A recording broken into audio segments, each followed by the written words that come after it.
I know that was a big term. Transitions in care for patients can actually be a little scary for them. And I'm going to tell you a personal story. Recently, my mother-in-law on April 18th, probably about 1 o'clock in the morning, my father-in-law passed away. And that same night, my mother-in-law fell and broke her hip. They were married 55 years. That same night, the ambulance came. They took her to the hospital. And of course, because of COVID, there were no visitors. She moved from the hospital to a rehab a few days after having surgery. We had a day pass in order for her to attend the funeral. And let me tell you, it was so difficult. Because of all the changes in environment, she also felt confused. I think part of it was also the pain meds.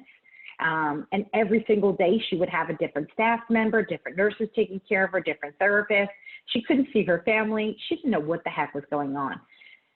If we would have just had better communication with the facilities, from the hospital system to the skilled nursing facility that she went to for the rehab center, it would have probably taken away a lot of our stress, and it would have given us more faith that she was being taken care of. But instead, immediately after surgery, we kept calling the hospital to find out, what is the update? I was calling her bedside phone and nobody was answering that. I called the nurses station and they said, oh, we'll check to find out when she's going to come back from, the recovery room. It left us feeling super anxious. And then it was the same type of experience at the rehab facility. And families, they want communication. Not knowing what is going on really helps let your mind wander. And those assumptions can really make us anxious. Families will feel so much better if you over-communicate. When you elevate your care transitions between facilities, you're going to elevate your agency's professionalism as well as the ability to identify any care issues, maybe that you could potentially identify quick, put a Band-Aid on it, fix them, and then there's nothing to cause trouble. I want to take a second and demonstrate what can happen when you make this phone call. Let's just pretend. Ring, ring. Mrs. Jones, this is Cheryl calling from Cheryl's Home Care. And I'm just calling to check on how things went today with Beth Ann, your personal care aide. Do you mind if I ask you a few questions so I can see if there's anything I can help you with? I want to first confirm that you were seen today by Beth Ann. The patient says yes. Great. How did your first day go? Now, this gives the patient an opportunity where they can share so many things with you. She might say something like, you know what, they didn't empty my trash can. And I am incontinent, so I use diapers, and there's diapers in there. And the house is going to smell without the trash being taken out every day. And, or they might say something like, she wasn't really confident or sure on how to use my shower chair. Or she was 20 minutes late. And I called my daughter, and my daughter came over at the same time that the aide finally did show up. And let me tell you, my daughter was a little annoyed.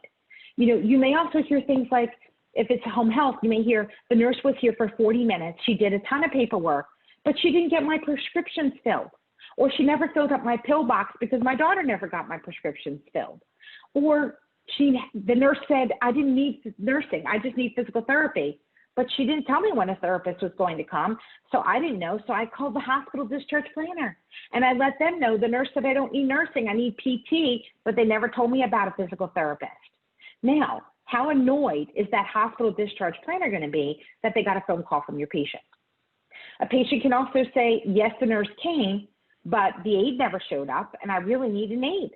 Well, if you could talk to a family member and learn about all of these different challenges, or learn that the expectations that the family has of your organizations are not being met, because this is all about their perception of your services.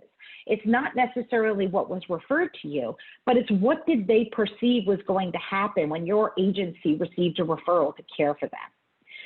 Now, I may have exaggerated some of these issues for demonstration purposes, but the power in making this call is priceless.